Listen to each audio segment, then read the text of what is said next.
Jemaat yang dikasihi Tuhan, Eirene, salam sejahtera di dalam Tuhan kita Yesus Kristus. Kembali bersama dengan saya dalam program Renungan Eklesion. Dan pada kesempatan ini kita akan merenungkan satu bagian firman Tuhan dalam Injil Lukas pasal 8 ayat 22 sampai 25.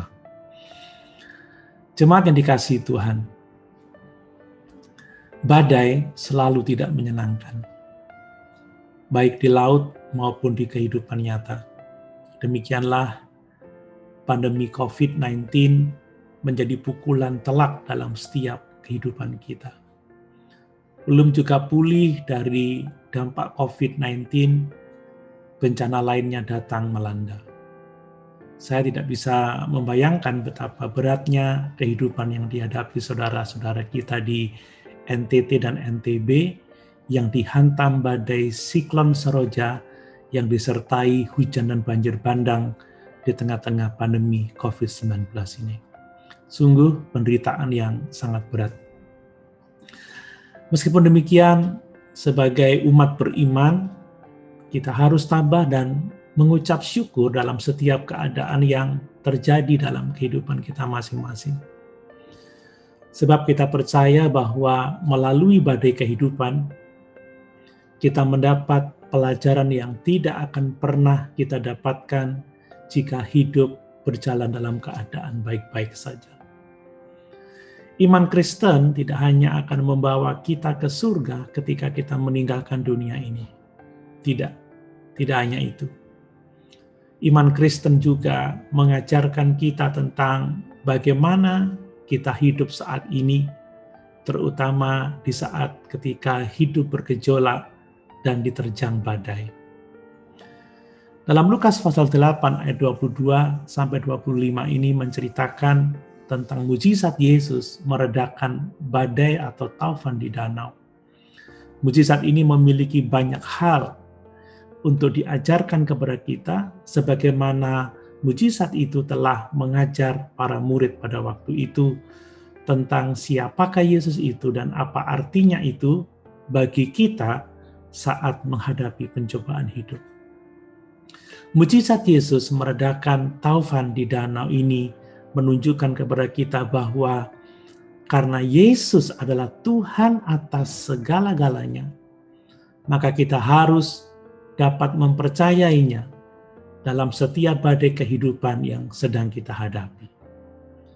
Nah, jemaat yang dikasihi Tuhan, mari kita merenungkan kisah ini. Untuk itu saya terlebih dahulu akan membacakan Lukas pasal 8 ayat 22 sampai 25. Demikian firman Tuhan. Pada suatu hari, Yesus naik ke dalam perahu bersama-sama dengan murid-muridnya, dan ia berkata kepada mereka, "Marilah kita bertolak ke seberang danau." Lalu bertolaklah mereka. Dan ketika mereka sedang berlayar, Yesus tertidur. Sekonyong-konyong turunlah taufan ke danau, sehingga perahu itu kemasukan air dan mereka berada dalam bahaya. Maka datanglah murid-muridnya membangunkan dia, katanya, "Guru, Guru, kita binasa." Ia pun bangun, lalu menghardik angin dan air yang mengamuk itu. Dan angin dan air itu pun reda dan danau itu menjadi teduh. Lalu katanya kepada mereka, "Di manakah kepercayaanmu?" Maka takutlah mereka dan heran, lalu berkata seorang kepada yang lain, "Siapa gerangan orang ini sehingga ia memberi perintah kepada angin dan air dan mereka taat kepadanya?" Jemaat yang dikasihi Tuhan, kalau kita perhatikan di akhir cerita singkat ini, para murid berkata dengan penuh keheranan, "Siapa gerangan orang ini sehingga ia memberi perintah kepada angin dan air dan mereka taat kepadanya?" Nah, itulah pertanyaan yang Lukas ingin agar kita pikirkan tentang siapakah Yesus itu.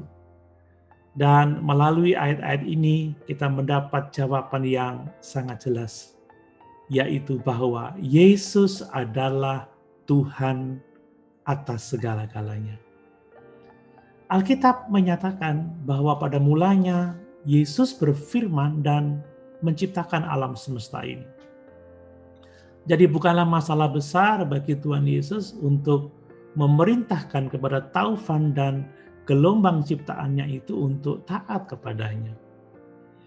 Namun bagi para murid yang pada waktu itu masih bertumbuh dalam kesadaran mereka tentang siapa Yesus, maka apa yang dilakukannya bagi mereka adalah mujizat yang sangat luar biasa.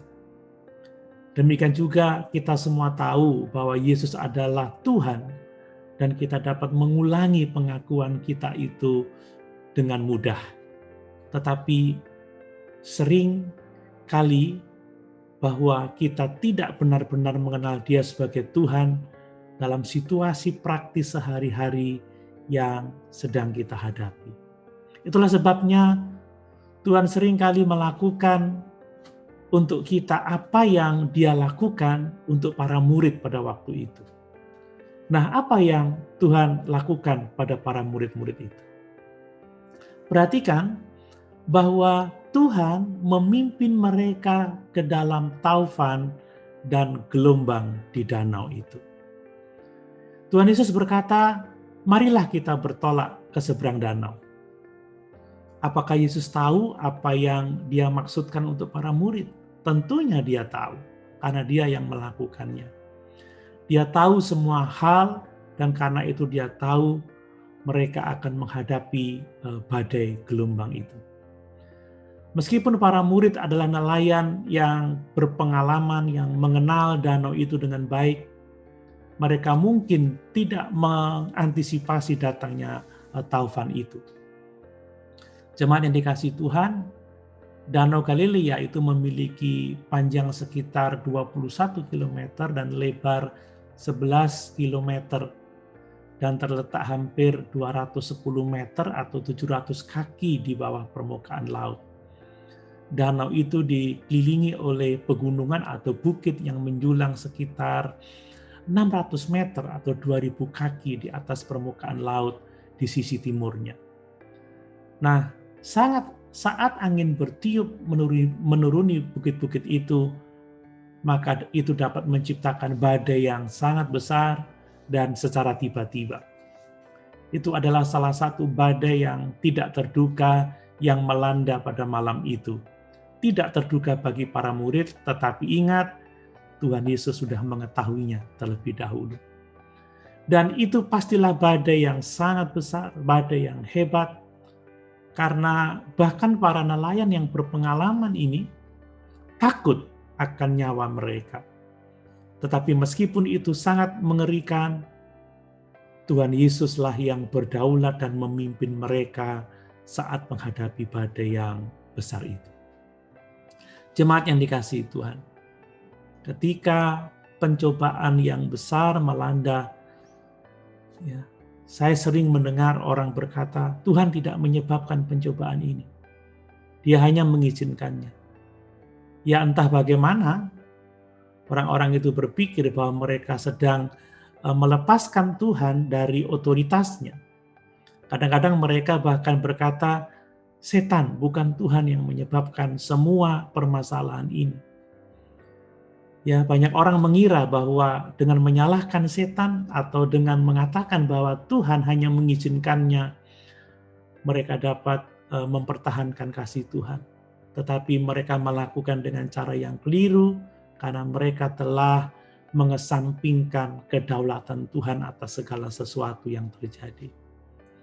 Tetapi Alkitab dengan jelas menegaskan bahwa Tuhan itu kasih dan Dia berdaulat atas segala sesuatu.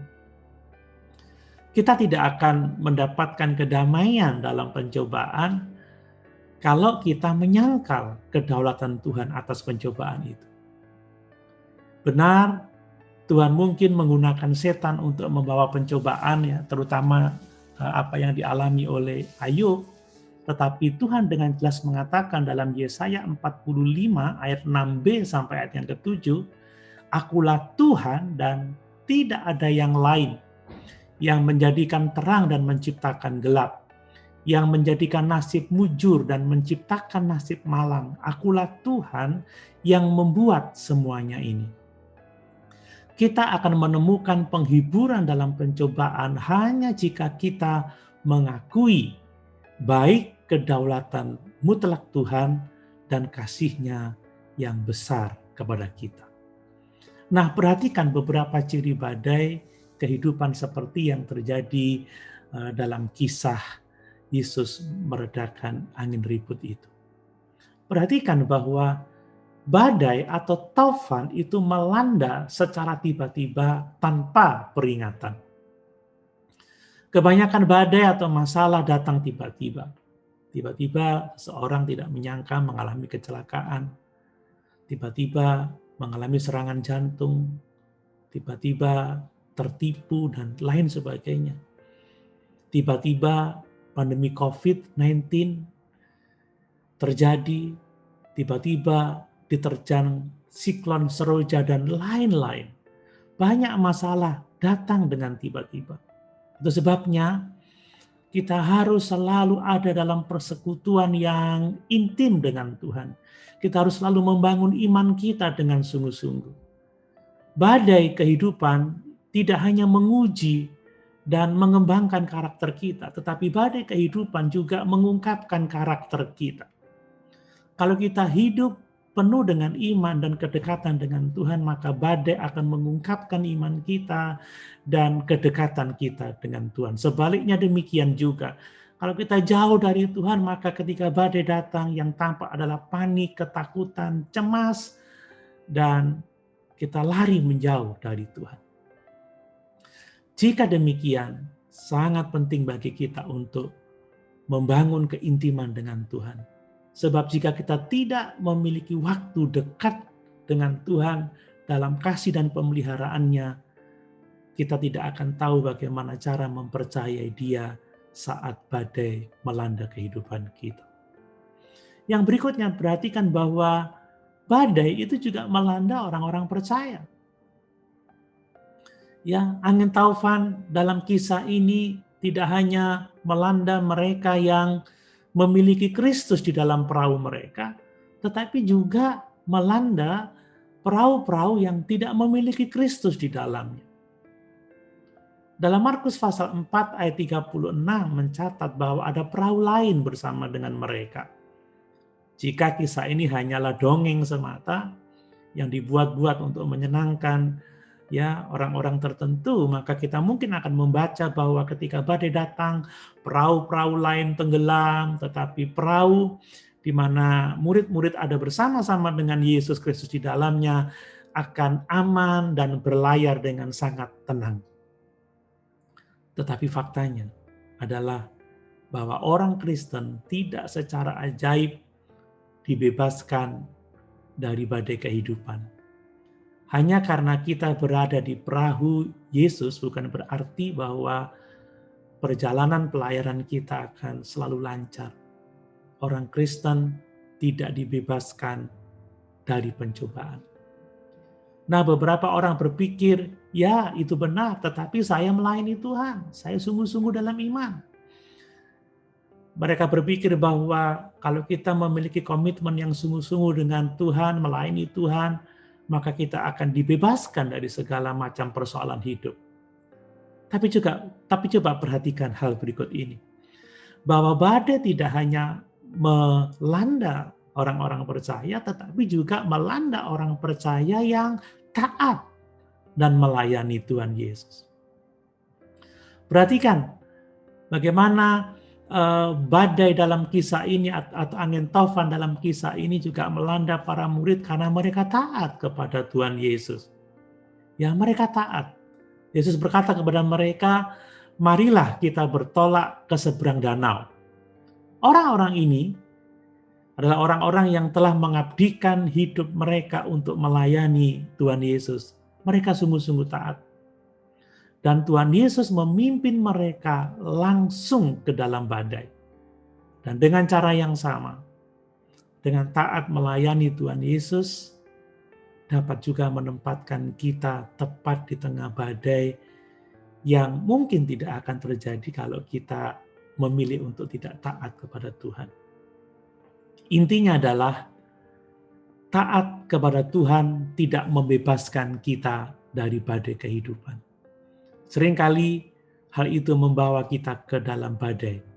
Tuhan tidak hanya memimpin murid-muridnya ke dalam badai ini, tetapi Tuhan juga akan menolong mereka di tengah-tengah badai untuk belajar hal-hal yang sangat penting bagi kehidupan mereka. Selama saya melayani Tuhan, belajar taat kepada Tuhan, selalu saja ada badai yang menerpa. Ada aja pergumulan. Bagaimana dengan saudara? Jangan kecewa.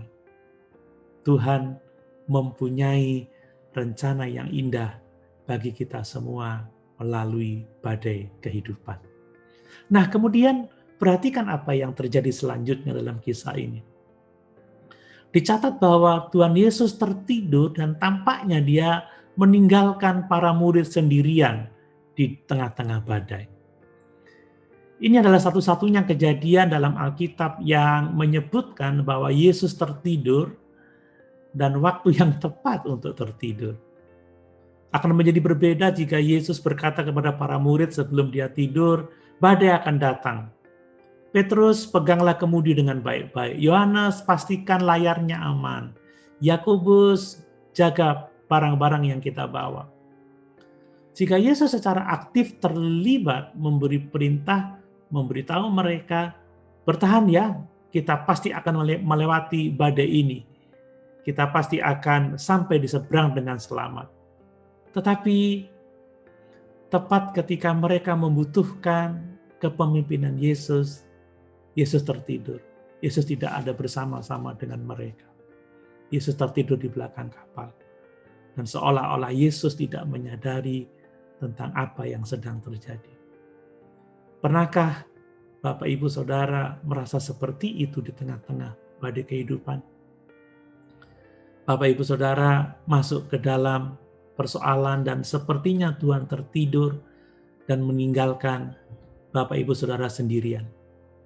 Saudara meratap, menangis seperti orang gila, tetapi ombak juga tidak segera reda. Saudara akan tenggelam dan saudara bertanya-tanya, di manakah Tuhan? Jemaat yang dikasihi Tuhan, di tengah-tengah kondisi yang seperti itu, saya mau mengatakan melalui kisah ini juga bahwa sesungguhnya Tuhan bersama-sama dengan para murid saat mereka menghadapi angin taufan dan gelombang yang besar itu. Yesus selalu ada bersama-sama dengan mereka, meskipun terkadang seolah-olah dia tidak ada.